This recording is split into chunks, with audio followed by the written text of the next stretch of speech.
Galera, gravando o restinho da correção para vocês aqui, tá certo? Terceirão do coração. Nós paramos aqui. Atividades, realismo. Questão 8. Leia o capítulo 2 do romance Quincas Borba, de Machado de Assis. Que abismo que há entre o espírito e o coração? O espírito do ex-professor, vexado daquele pensamento, arrepiou o caminho, buscou outro assunto. Uma canoa que ia passando. O coração, porém, deixou de estar a bater de alegria. Que lhe importa a canoa nem o canoeiro, que os olhos de Rubião acompanham arregalados? Ele, coração, vai dizendo que uma vez que a mana Piedade tinha de morrer, foi bom que não casasse. Podia vir um filho ou uma filha. Bonita canoa, antes assim. Como obedece bem aos remos do homem, o certo é que eles estão no céu. Tá bom. O capítulo apresenta reflexões do ex-professor Rubião. Rubião, gente, professor que enlouquece aí nessa obra, tá? O capítulo apresenta reflexões do ex-professor Rubião sobre o abismo que há entre o espírito e o coração. É correto afirmar que no capítulo pode ser observado que a voz do narrador se mistura ao pensamento da personagem. Letra B. A voz do narrador se mistura ao pensamento da personagem. É aquele tipo de narrador que você tem que ficar atento, né? Quando a voz do narrador se mistura do personagem, você não sabe se é uma observação do narrador ou do próprio personagem. Texto 6. A seguir, no texto 1, o crítico literário Alfredo Bossi associa a publicação, em 81, de Memórias Póstumas de Brás Cubas, à inauguração de uma nova fase da carreira literária de seu autor, Machado de Assis. Esse crítico literário Alfredo Bossi, é o que eu já falo para vocês, ele é um crítico, assim, muito bom. Eu gosto muito dele, porque ele faz a gente enxergar os nuances da literatura que às vezes você não teria visto. Ok? E no texto 2, o excerto do capítulo Verdadeiro Cotrim, do mesmo romance aí, do Brás Cubas, descreve o caráter do seu cunhado Cotrim, ex-traficante de escravos. Nós já até falamos do Cotrim, né?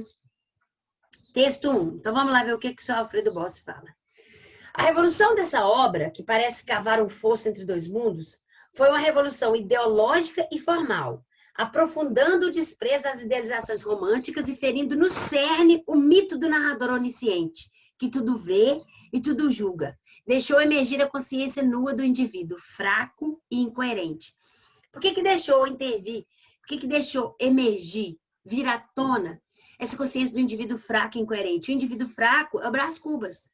Por que incoerente? Porque ele agia com incoerência na sociedade. Ele não faz uma crítica a ele e toda a corja que ele fazia parte? O que restou foram as memórias de um homem igual a tantos outros, o cauto e desfrutador Brás Cubas. Texto 2. Aí já é um excerto do Memórias Póstumas, ok? Nós vamos ver como que ele fala aqui do seu cunhado Cotrim. Talvez pareça excessivo o escrúpulo do Cotrim a quem não souber que ele possuía um caráter ferozmente honrado. Não era perfeito, de certo. Tinha, por exemplo, o cesto de mandar para os jornais a notícia de um ou outro benefício que praticava. Gente, o cara mandava publicar os benefícios que praticava. Me ajuda, né? E isso era um vício, né? Cesto repreensível ou não louvável, concordo. Mas ele desculpava-se dizendo que as boas ações eram contagiosas quando públicas. Então, quer dizer, não publico para aparecer. Eu publico para fazer discípulos, né? Para as pessoas também fazerem igual. Razão aqui se não pode negar algum peso. Creio mesmo, e nisso faço o seu maior elogio, que ele não praticava de quando em quando esses benefícios, senão com o fim de espetar a filantropia dos outros, espertar a filantropia dos outros, ou seja, tornar as outras pessoas também tão bondosas, né? Igual como ele. E se tal era o intuito, força é confessar que a publicidade tornava-se uma condição sine qua non, ou seja, sem a qual não. Em suma, poderia dever algumas atenções, mas não devia R$1 a ninguém. Ai, Cotrim. Cotrim era um perverso. Questão 9. No texto 1,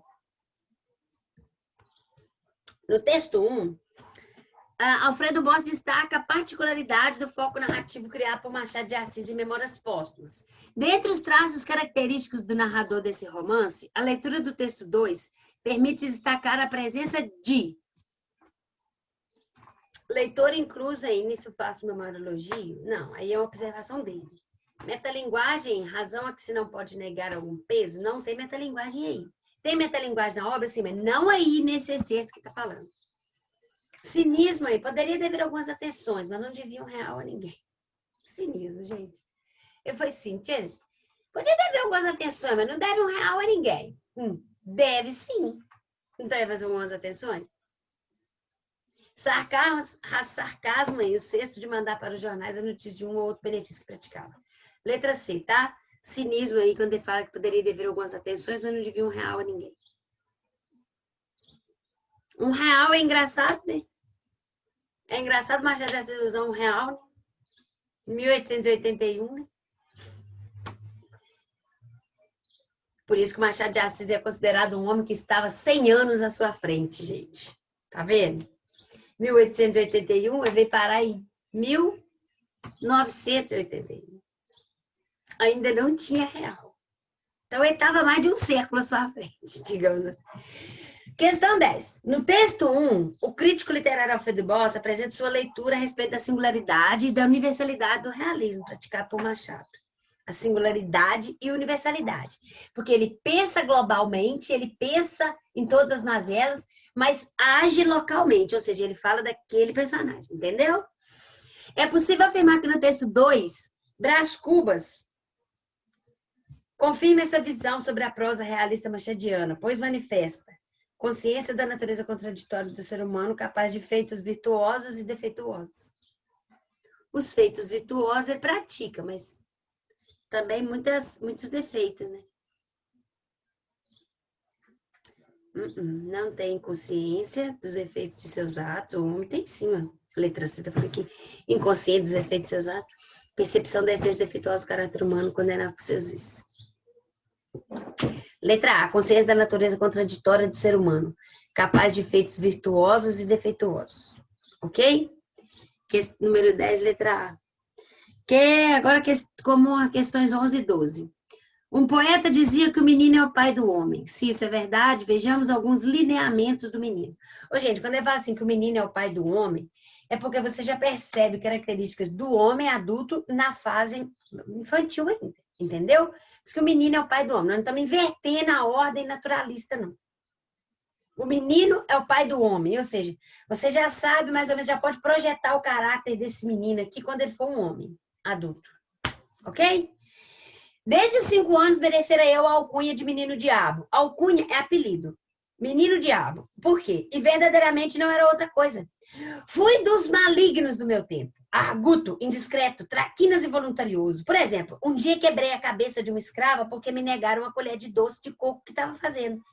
E não contente com o mal feito, malefício, deitei um punhado de cinza no tacho. E não satisfeito da travessura, fui dizer à minha mãe que a escrava é que estragara o doce por pirraça. E eu tinha apenas 6 anos. Menino diabo mesmo, hein? A escrava pediu doce, a escrava não deu, porque não estava pronto, né? Claro, né? A escrava não deu, ele deu uma vassourada na escrava. Quase quebrou a cabeça da escrava. E depois jogou cinza. Cinza do fogão, gente. Pegou a cinza e jogou dentro do tacho. Como se não bastasse, ele foi e contou para a mãe dele. Falou, ó, minha mãe, a escrava estragou o doce só de pirraça. Essa escrava. Ai, ai. Prudêncio, o moleque de casa, era o meu cavalo de todos os dias. O Prudêncio é aquele, gente, que depois de alforriado, comprou um escravo e vingou tudo isso. Olha o nome dele, Prudêncio.